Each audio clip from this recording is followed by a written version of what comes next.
해광은 계속 여행을 이어갔다. 여름이 지나고 가을이 왔다. 낙엽이 떨어지고 바람이 차가워졌다. 하지만 해광의 마음은 따뜻했다. 많은 사람들을 만나고 돕고 함께 웃었다. 어느 날 해광은 큰 마을에 도착했다. 이곳은 부유한 마을이었다. 큰 기와집들이 늘어서 있었고 사람들은 좋은 옷을 입고 있었다. 마을 입구에서 한 상인이 해광을 불렀다. 스님, 잠깐만요. 무슨 일이십니까? 스님께서 해광 스님이십니까? 지옥을 다녀오신 그 유명한 스님? 해광은 놀랐다. 소문이 여기까지 퍼진 것이었다. 그렇습니다만. 오, 정말이십니까? 제 집에 오셔서 법문을 해주시겠습니까? 사례는 넉넉히 하겠습니다. 사례는 필요 없습니다. 하지만 법문은 기꺼이 하겠습니다. 상인은 기뻐하며 해광을 자신의 집으로 안내했다. 큰 저택이었다. 안으로 들어가니 많은 사람들이 이미 모여 있었다. 여러분, 해광 스님께서 오셨습니다. 사람들이 박수를 쳤다. 해광은 약간 당황스러웠다. 이렇게 많은 사람들 앞에서 법문을 하는 것은 처음이었다. 스님, 저희에게 지옥 이야기를 들려주십시오. 10대 왕은 정말 계십니까? 무간지옥은 어떻습니까? 사람들이 질문을 쏟아냈다. 해광은 숨을 깊이 들이쉬고 이야기를 시작했다. 지옥의 이야기, 시왕들의 가르침, 어머니를 구한 이야기. 사람들은 숨죽이며 들었다. 어떤 이는 눈물을 흘렸고 어떤 이는 고개를 끄덕였다. 법문이 끝나자 사람들이 앞다투어 시주를 했다. 쌀, 돈, 옷. 너무 많았다. 스님, 받으십시오. 스님의 가르침에 대한 감사의 표시입니다. 해광은 난처했다. 이렇게 많은 것을 받는 것이 맞는 걸까? 감사합니다. 하지만 이것은 너무 많습니다. 아닙니다. 스님께는 마땅한 것입니다. 해광은 일부만 받고 나머지는 가난한 이들에게 나눠달라고 부탁했다. 며칠 동안 해광은 그 마을에 머물렀다. 매일같이 사람들이 찾아왔다. 법문을 청하고 질문을 하고 시주를 했다. 처음에는 좋았다. 많은 사람들에게 가르침을 줄 수 있어서. 하지만 점점 이상한 기분이 들었다. 사람들은 해광을 존경했다. 아니, 너무 존경했다. 마치 성인처럼 대했다. 길을 가면 사람들이 무릎을 꿇었고 어디를 가든 사람들이 따라다녔다. 해광 스님, 축복해 주십시오. 스님, 제 병을 고쳐 주십시오. 스님, 저희 집에 오셔서 기도해 주십시오. 해광은 점점 피곤해졌다. 하지만 거절할 수 없었다. 사람들이 자신을 필요로 하는데 어떻게 거절할 수 있겠는가? 어느 날 저녁, 해광은 혼자 있는 시간을 가졌다. 거울을 보았다. 거울 속의 자신은 피곤해 보였다. 하지만 그것보다 더 걱정스러운 것이 있었다. 눈빛이 변해 있었다. 예전의 겸손함이 사라지고 약간의 교만함이 보였다. 내가 변하고 있는 건가? 해광은 두려웠다. 사람들의 찬사가 자신을 변화시키고 있었다. 자신도 모르게 특별한 사람이라고 생각하기 시작했다. 그날 밤 해광은 제대로 잠들지 못했다. 뒤척이다가 결심했다. 이곳을 떠나야 한다. 다음 날 새벽 해광은 조용히 마을을 떠났다. 아무에게도 말하지 않고 사람들이 깨어나기 전에 길을 걷다가 한 작은 암자를 발견했다. 그곳에서 며칠 쉬기로 했다. 암자에는 늙은 스님 한 분만 계셨다.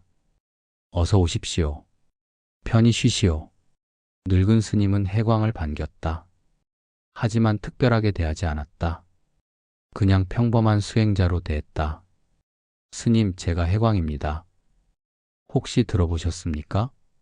아니요. 처음 듣는 이름입니다. 해광은 약간 실망했다. 그리고 곧 깨달았다. 아, 내가 유명해지기를 바라고 있구나. 이것이 바로 교만이구나. 제가 지옥을 다녀온 스님입니다. 그렇습니까? 대단하시군요.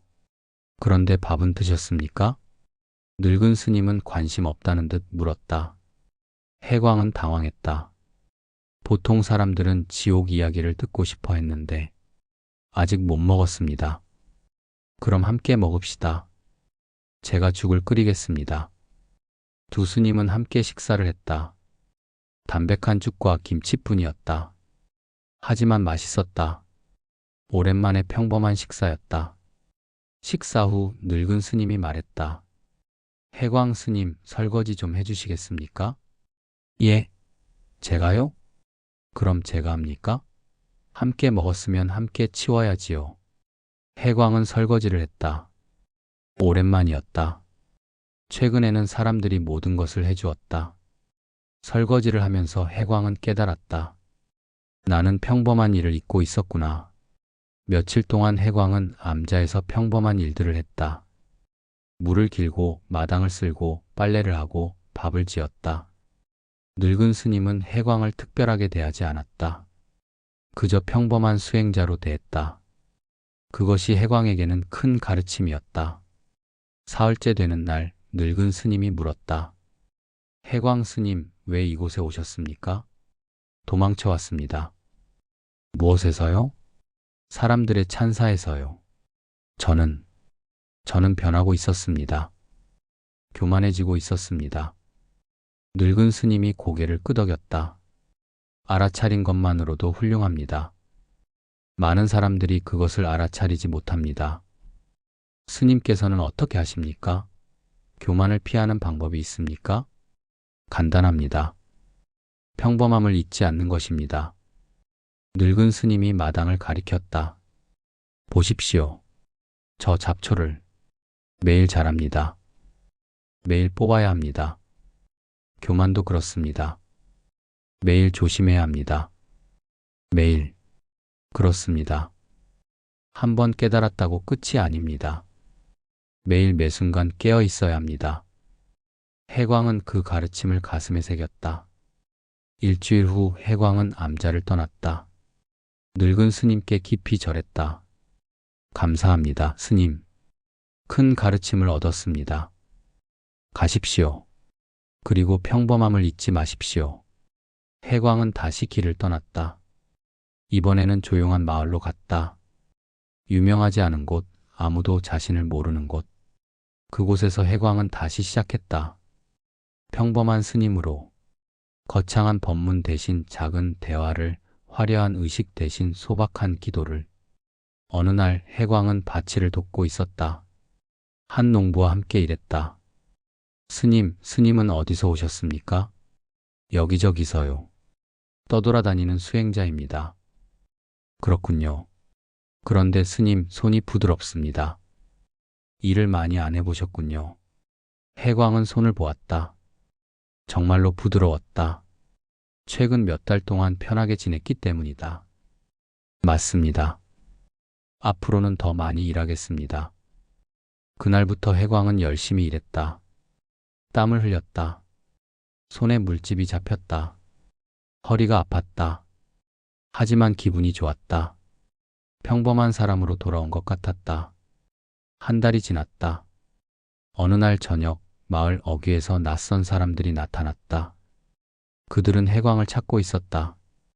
해광 스님을 찾습니다. 어디 계십니까? 마을 사람들이 수군거렸다. 해광? 누구지? 모르겠는데. 한 아이가 해광을 가리켰다. 저기 스님이요. 사람들이 해광에게 달려왔다. 해광 스님, 찾았습니다. 해광은 당황했다. 무슨 일이십니까? 스님, 큰일입니다. 전에 스님께서 머무셨던 마을에서 도둑이 일어났습니다. 그리고 사람들이 스님을 의심하고 있습니다. 저를요? 왜요? 스님께서 떠난 후 상인 김씨 집에서 큰 금은 보화가 사라졌습니다. 사람들이 스님을 의심합니다. 스님께서 법문하는 동안 집안 구조를 파악했을 것이라고. 해광은 충격을 받았다. 자신이 도둑으로 의심받다니. 저는 아무것도 훔치지 않았습니다. 저희는 믿습니다, 스님. 하지만 마을 사람들이 스님께서 돌아가서 해명하셔야 합니다. 해광은 고민했다. 돌아가면 어떻게 될까? 사람들이 믿어줄까? 하지만 도망칠 수는 없었다. 진실은 밝혀져야 했다. 알겠습니다. 돌아가겠습니다. 해광은 그 마을로 돌아갔다. 마을에 도착하자 분위기가 험악했다. 사람들이 해광을 보며 수군거렸다. 저기 도둑 스님이다. 거짓 스님이다. 마을 이장과 몇몇 사람들이 해광을 둘러쌌다. 해광, 정직하게 말하시오. 금은 보화를 어디에 숨겼소? 저는 훔치지 않았습니다. 거짓말. 당신이 떠난 직후 없어졌소. 당신 외에 누가 있겠소? 사람들이 소리쳤다. 해광은 억울했다. 하지만 화를 내지 않았다. 저를 조사하십시오. 제 짐을 뒤지십시오. 아무것도 없을 것입니다. 사람들이 해광의 짐을 뒤졌다. 정말로 아무것도 없었다. 낡은 승복 몇 벌과 경전뿐이었다. 없군. 하지만 어딘가에 숨겼을 것이오. 제가 묵었던 곳들을 모두 확인하십시오. 아무것도 발견되지 않을 것입니다. 마을 사람들은 해광을 가두기로 했다. 진실이 밝혀질 때까지. 해광은 작은 창고에 갇혔다. 어둡고 좁았다. 발을 뻗을 수도 없었다. 처음에는 억울했다. 왜 나에게 이런 일이? 나는 착하게 살려고 노력했는데. 하지만 점점 마음이 차분해졌다. 그리고 생각했다. 이것도 수행이다. 억울함을 견디는 것, 사람들의 오해를 받는 것. 어머니도 지옥에서 억울하게 고통받으셨을 것이다. 해광은 그 좁은 공간에서 명상을 시작했다. 호흡에 집중했다. 들숨, 날숨. 평온해졌다. 사흘이 지났다. 음식도 거의 주지 않았다. 하루에 물 한 그릇과 밥 한 줌뿐이었다. 하지만 해광은 견뎠다. 나흘째 되는 날 밤이었다. 해광은 창고에서 기도하고 있었다. 나무지장보살마 아살. 그때 갑자기 밖에서 소란이 일었다. 불이야, 불이야. 마을에 불이 났다. 큰 불이었다. 사람들이 비명을 지르며 뛰어다녔다. 해광은 창고 문을 두드렸다. 여기 있습니다. 문을 열어주십시오. 하지만 아무도 오지 않았다. 모두 불을 끄느라 바빴다. 연기가 창고 안으로 들어오기 시작했다. 해광은 기침을 했다. 이대로 죽는 건가? 잠시 두려움이 엄습했다. 하지만 곧 마음을 가라앉혔다. 두렵지 않다. 죽음도 삶의 일부다. 받아들이자. 그때 문이 열렸다. 한 소년이 서 있었다. 마을 이장의 아들이었다. 스님, 빨리 나오세요. 고맙다, 아이야. 해광은 밖으로 나왔다. 마을은 아수라장이었다. 여러 집이 불타고 있었다. 물을 더 가져와. 사람들이 소리쳤다. 해광은 주저없이 불을 끄는 일에 동참했다. 물을 날랐다. 불타는 집에서 사람들을 구했다. 한 집에서 노파가 갇혀 있었다. 불길이 새서 아무도 들어가지 못했다. 할머니가 안에 계셔. 가족들이 울부짖었다. 해광은 젖은 천으로 얼굴을 가리고 불 속으로 뛰어들었다. 스님, 위험합니다. 사람들이 말렸지만 해광은 들어갔다. 뜨거웠다. 숨이 막혔다. 하지만 계속 나아갔다. 노파를 찾았다. 구석에서 기절해 있었다. 해광은 노파를 업고 밖으로 나왔다. 불길이 해광의 승복을 태웠다. 팔이 화상을 입었다. 하지만 노파는 구했다. 밖으로 나오는 순간 해광은 쓰러졌다. 연기를 너무 많이 마셨다. 정신을 차렸을 때 해광은 누군가의 집에 누워 있었다. 팔에 약이 발라져 있었다. 주변에 마을 사람들이 모여 있었다. 스님, 정신이 드셨습니까? 마을 이장이었다. 그의 눈에는 눈물이 고여 있었다. 제가 얼마나 잠들었습니까? 하루입니다. 스님께서 우리 어머니를 구해주셨습니다. 감사합니다. 정말 감사합니다. 이장이 깊이 절했다. 다른 사람들도 함께 절했다. 스님, 죄송합니다. 저희가 스님을 의심했습니다. 그리고 진짜 도둑을 잡았습니다. 누구였습니까? 상인 김 씨의 하인이었습니다. 그가 주인의 금은 보화를 훔쳐 달아났습니다. 이웃 마을에서 잡혔습니다. 해광은 안도의 한숨을 쉬었다. 진실이 밝혀진 것이다. 스님, 정말 죄송합니다. 저희가 스님을 가두고 의심하고 괜찮습니다. 오해는 풀렸고 진실이 밝혀졌습니다. 그것으로 충분합니다. 상인 김 씨가 앞으로 나왔다. 스님, 제 의심 때문에 고생하셨습니다. 보상을 하겠습니다. 금이든 은이든 필요 없습니다. 하지만 한 가지만 부탁드리겠습니다. 무엇이든지 말씀하십시오. 앞으로는 사람을 쉽게 의심하지 마십시오. 의심은 마음의 독입니다. 김 씨는 고개를 숙였다. 명심하겠습니다. 며칠 후 해광은 회복했다. 팔의 화상도 나아지고 있었다. 그는 다시 떠나기로 했다. 스님, 조금 더 계시다 가십시오. 아닙니다. 갈 때가 되었습니다. 마을 사람들이 모두 나와 전송했다. 이번에는 존경과 함께 진심 어린 감사가 있었다.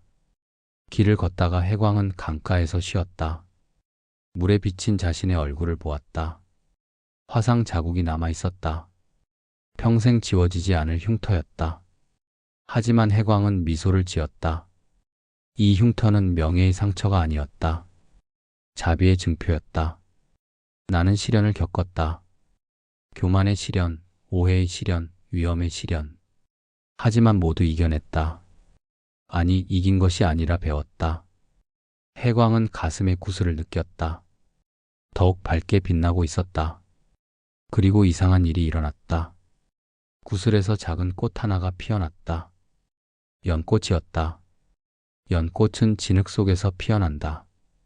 고통 속에서 아름다움이 피어나는 것처럼. 해광은 일어나 다시 걸었다. 팔은 아팠지만 마음은 가벼웠다. 그날 밤 해광은 한 절에서 묵었다. 꿈을 꾸었다. 지장보살이 나타났다. 해광아, 잘 견뎌냈구나. 보살님, 너는 큰 시련을 겪었다. 교만의 유혹, 억울한 누명, 생명의 위험. 하지만 모두 이겨냈다. 고통스러웠습니다, 보살님. 알고 있다. 하지만 그 고통이 너를 성장시켰다. 이제 너는 진정한 보살의 마음을 갖게 되었다. 지장보살이 해광의 팔을 만졌다. 화상이 순식간에 나았다. 흉터도 사라졌다. 보살님, 흉터는 몸에서 사라졌지만 마음에는 남을 것이다. 그것이 너의 가르침이 될 것이다. 감사합니다, 보살님. 이제 너는 준비되었다. 더 큰 시험을 받을 준비가. 더 큰 시험이요? 그렇다. 곧 너는 특별한 만남을 갖게 될 것이다. 그것을 위해 준비하거라. 지장보살이 사라졌다. 해광은 꿈에서 깨어났다. 팔을 보니 정말로 흉터가 사라져 있었다. 특별한 만남이라. 무엇일까? 해광은 기대와 긴장이 섞인 마음으로 다시 잠들었다. 다음 날 해광은 다시 길을 떠났다. 이번 시련을 통해 그는 성장했다. 교만을 이겨냈고 억울함을 견뎠고 두려움을 극복했다. 이제 그는 더 강해졌다. 아니, 강한 것이 아니라 유연해졌다. 연꽃처럼. 그리고 그는 알았다. 시련은 끝이 아니라 시작이라는 것을. 각 시련을 통해 더 나은 사람이 된다는 것을. 해광의 여정은 계속되었다. 그리고 지장보살이 말한 특별한 만남이 그를 기다리고 있었다. 해광은 남쪽으로 향했다. 가을이 깊어지고 있었다. 단풍이 산을 물들였고 들판에는 황금빛 벼가 익어가고 있었다. 며칠을 걸어 한 작은 마을에 도착했다. 평화로운 마을이었다. 아이들이 뛰어놀고 여인들이 빨래를 하고 남자들이 농사일을 하고 있었다. 마을 입구의 우물가에서 한 여인이 물을 깃고 있었다. 젊은 여인이었다.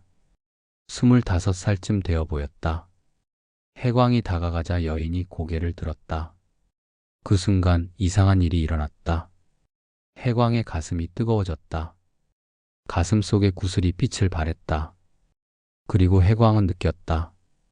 이 여인에게서 익숙한 기운이 느껴진다는 것을. 스님, 물이 필요하십니까?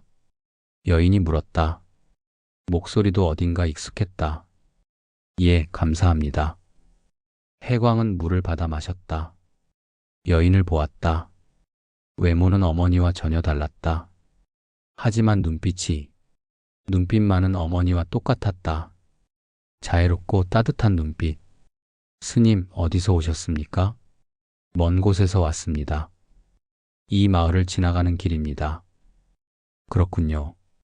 오늘 밤 묵으실 곳이 있으십니까? 아직 정하지 못했습니다.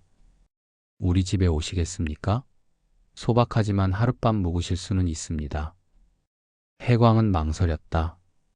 구슬이 계속 반응하고 있었다. 이 여인은 누구일까? 왜 이렇게 익숙할까? 감사합니다. 그렇게 하겠습니다. 여인은 해광을 자신의 집으로 안내했다. 작은 초가집이었다. 깨끗하게 정돈되어 있었다. 들어오십시오. 남편과 딸이 있습니다. 집 안에는 한 남자와 어린 여자아이가 있었다. 남자는 농부 같았고 아이는 5살쯤 되어 보였다. 여보, 스님께서 오늘 밤 묵으신답니다. 어서 오십시오, 스님. 편히 쉬십시오. 남자가 반갑게 맞이했다. 아이는 해광을 보며 숨었다가 다시 나왔다. 호기심 어린 눈빛이었다. 스님, 어디서 오셨어요? 멀리서 왔단다. 어디서요? 산에서요? 구름 위에서요? 아이의 천진난만한 질문에 해광은 웃었다. 산에서도 왔고 여러 곳을 다녔단다. 저녁이 되자 여인이 식사를 준비했다. 소박한 식사였다. 보리밥과 된장찌개, 김치. 하지만 정성이 가득했다. 스님, 드십시오. 여인이 밥을 떠주었다. 그 손길이 너무나 익숙했다. 해광은 가슴이 먹먹해졌다. 이것은 어머니의 손길과 똑같다. 식사를 하면서 해광은 여인을 관찰했다. 밥을 먹는 방식, 아이를 대하는 모습, 남편에게 말하는 태도. 모든 것이 어머니를 닮았다. 스님, 왜 그렇게 저를 보십니까? 여인이 웃으며 물었다. 아, 죄송합니다. 그저 누군가를 닮으신 것 같아서요. 누구를요? 제 어머니를요. 여인의 얼굴이 밝아졌다. 그렇습니까? 좋은 분이셨나 봅니다. 예, 세상에서 가장 좋은 분이셨습니다. 지금은 어디 계십니까? 돌아가셨습니다. 하지만 다시 태어나셨을 것입니다. 여인은 잠시 침묵했다. 그리고 조용히 말했다. 저도 가끔 이상한 꿈을 꿉니다. 꿈이요? 예. 어떤 남자아이가 나옵니다. 제 아들 같은데 저는 아들이 없습니다. 딸만 있지요. 하지만 꿈속에서 그 아이는 분명 제 아들입니다. 그 아이가 절에 들어가고 저는 혼자 남겨집니다. 그리고 어둡고 뜨거운 곳에서 고통받습니다. 하지만 그 아들이 저를 찾아옵니다. 눈물을 흘리며. 해광은 숨이 멎는 것 같았다. 그것은 어머니의 기억이었다. 그 꿈이 자주 나타납니까? 어렸을 때부터요. 처음에는 무서웠지만 이제는 익숙합니다. 이상하게도 그 꿈을 꾸고 나면 마음이 평온해집니다. 해광의 눈에서 눈물이 흘렀다. 참을 수 없었다. 스님, 왜 우십니까? 아닙니다. 그저 감동했습니다. 그날 밤 해광은 마루에서 잠을 청했다. 하지만 잠이 오지 않았다. 마음이 복잡했다. 이 여인이 어머니의 환생일까? 구슬의 반응, 익숙한 느낌, 그리고 그 꿈. 모든 것이 증거다. 하지만 확신할 수 없었다. 그리고 설령 확신한다 해도 이 여인에게 말할 수 있을까? 당신은 제 어머니의 환생입니다라고. 한밤중 해광은 밖으로 나왔다. 달이 밝았다. 하늘의 별들이 반짝였다. 보살님, 저를 도와주십시오. 이것이 정말 어머니입니까? 그때 뒤에서 누군가 다가왔다. 그 여인이었다. 스님, 잠이 안 오십니까? 예. 생각이 많아서요. 여인이 해광 옆에 섰다. 함께 달을 바라보았다. 스님, 여쭤봐도 될까요? 말씀하십시오. 스님께서는 왜 수행자가 되셨습니까? 해광은 잠시 생각하다가 대답했다. 어머니 때문입니다. 어머니를 구하고 싶었습니다. 구하다니요? 어머니께서 고통받고 계셨습니다. 제가 할 수 있는 일은 기도하고 수행하고 공덕을 쌓는 것뿐이었습니다. 여인은 고개를 끄덕였다. 효자이시군요. 어머님께서 행복하셨겠습니다. 어머니를 구했는지는 모르겠습니다. 하지만 최선을 다했습니다. 분명 구하셨을 겁니다. 여인이 확신에 차서 말했다. 어떻게 아십니까? 모르겠습니다. 그냥 느껴집니다. 스님의 그 마음이면 충분합니다. 어머님께서 어디 계시든 스님의 사랑을 느끼실 겁니다. 해광은 울컥했다. 눈물이 또다시 흘렀다. 감사합니다. 그 말씀, 큰 위로가 됩니다. 스님, 우시는군요. 제가 무슨 말을 잘못했나요? 아닙니다. 기쁨의 눈물입니다. 여인은 해광의 손을 잡았다. 그 따뜻함, 그것은 분명 어머니의 손이었다. 스님, 힘내십시오. 스님께서는 훌륭한 분입니다. 어머님께서 자랑스러워 하실 겁니다. 해광은 더 이상 참을 수 없었다. 여인의 손을 잡으며 말했다. 어머니. 예? 아닙니다. 죄송합니다. 해광은 손을 놓았다. 말할 수 없었다. 이 여인에게는 지금의 삶이 있다. 남편이 있고 딸이 있고 행복한 가정이 있다. 과거의 기억으로 그것을 흔들 수는 없었다. 스님, 괜찮으십니까? 예, 괜찮습니다. 그저 어머니가 그리웠습니다. 여인은 미소를 지었다. 스님의 어머님은 분명 좋은 곳에 계실 겁니다. 걱정하지 마십시오. 감사합니다. 두 사람은 조금 더 함께 있다가 안으로 들어갔다. 다음 날 아침 해광은 떠날 준비를 했다. 벌써 가시는군요. 예, 갈 길이 멉니다. 여인은 주먹밥을 싸주었다. 길에서 드십시오. 감사합니다. 여인의 딸이 뛰어왔다. 스님, 이거 드릴게요. 아이가 작은 꽃 한 송이를 주었다. 들에서 꺾어온 들꽃이었다. 고맙다, 아가야.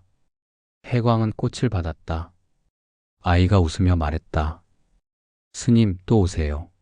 재미있는 이야기 많이 해주세요. 그래, 언젠가 다시 오마. 해광은 여인에게 깊이 절했다. 큰 은혜를 입었습니다. 별 말씀을요? 스님께서 편히 쉬셨으면 됐습니다. 한 가지만 여쭤봐도 되겠습니까? 말씀하세요. 보살님께서는 행복하십니까? 여인은 잠시 생각하다가 환하게 웃었다. 예, 행복합니다. 남편도 착하고 딸도 건강하고 이웃도 좋습니다. 가난하지만 행복합니다. 다행입니다. 정말, 정말 다행입니다. 해광은 마을을 떠났다. 뒤를 돌아보았다. 여인이 손을 흔들고 있었다. 아이도 옆에서 함께 손을 흔들었다. 해광은 눈물을 닦으며 걸었다. 가슴이 벅차올랐다. 어머니, 행복하시군요. 좋은 가정을 이루셨습니다. 이제 고통받지 않으시는군요. 한참을 걸어가다가 해광은 한 나무 아래에서 쉬었다. 구슬을 꺼내 보았다. 구슬이 평화롭게 빛나고 있었다. 그리고 그 안에 작은 영상이 보였다. 어머니였다. 아니, 그 여인이었다. 그는 딸과 함께 웃고 있었다. 남편과 저녁을 먹고 있었다. 평범하지만 행복한 모습이었다. 감사합니다, 보살님. 해광이 하늘을 보며 말했다. 어머니께서 행복하십니다. 이것이 제가 바라던 것입니다. 그때 바람이 불었다. 따뜻한 바람이었다. 그 바람 속에서 지장보살의 목소리가 들렸다. 해광아, 잘했다. 너는 진정한 효도가 무엇인지 깨달았구나. 보살님, 내 어머니를 찾았지만 집착하지 않았다. 어머니의 새로운 삶을 존중했다. 그것이 진정한 사랑이니라. 하지만 보살님, 저는 어머니께 아무것도 해드리지 못했습니다. 아니다. 너는 이미 충분히 했다. 어머니를 지옥에서 구했고 새로운 삶을 살 수 있게 했다. 그리고 지금 어머니는 행복하다.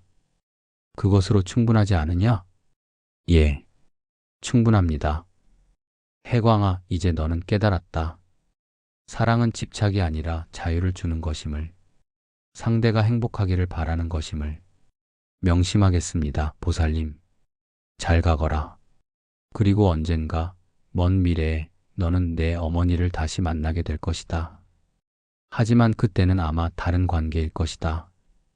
스승과 제자일 수도, 친구일 수도, 혹은 낯선 사람일 수도 있다. 하지만 인연은 이어질 것이다. 기다리겠습니다, 보살님. 바람이 잦아들었다. 해광은 일어나 다시 걸었다. 그날 저녁 해광은 한 산사에서 묵었다. 방에 혼자 앉아 생각에 잠겼다. 나는 어머니를 만났다. 하지만 어머니는 나를 기억하지 못한다. 그것이 슬픈가? 아니다. 오히려 다행이다. 어머니께서는 과거의 고통에서 완전히 자유로워지셨다. 새로운 삶을 사신다. 행복하게. 해광은 아이가 준 들꽃을 보았다. 작고 소박한 꽃이었다. 하지만 아름다웠다. 이것이 행복이구나. 거창한 것이 아니라 작은 것. 큰 것이 아니라 평범한 것. 해광은 꽃을 경전 사이에 끼웠다. 영원히 간직하고 싶었다. 다음 날 해광은 우연히 다른 스님을 만났다. 늙은 스님이었다. 함께 길을 걸으며 이야기를 나누었다. 젊은 도반, 어디로 가는 길이요? 특별한 목적지는 없습니다. 그저 걷고 있습니다. 좋은 수행이요. 목적 없이 걷는 것도 수행이지. 스님께서는요? 나도 마찬가지요. 50년째 이렇게 걷고 있소. 50년이나요. 그렇소. 처음에는 목적이 있었소. 깨달음을 찾아서. 하지만 언젠가부터 목적이 사라졌소. 그저 걷는 것 자체가 목적이 되었지. 해광은 고개를 끄덕였다. 저도 그렇게 되고 싶습니다. 이미 되고 있지 않소?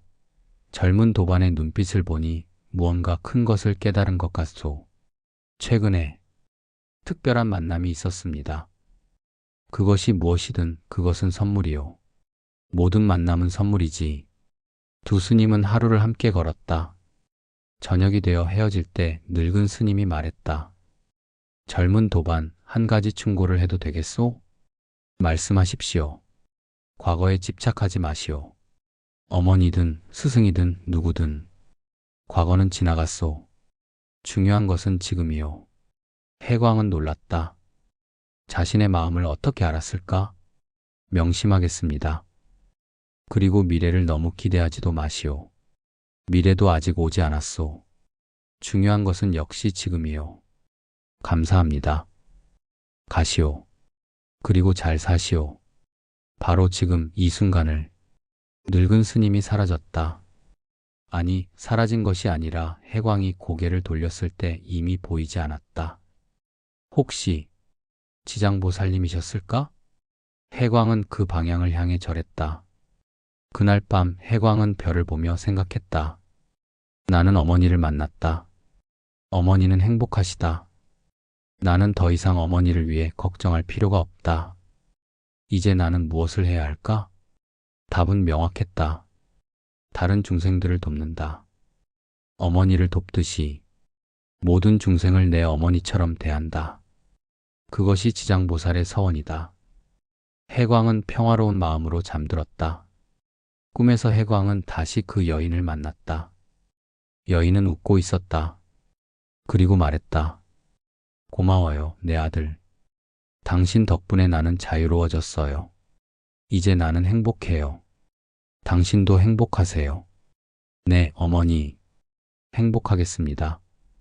그리고 잊지 마세요. 나는 항상 당신과 함께 있어요.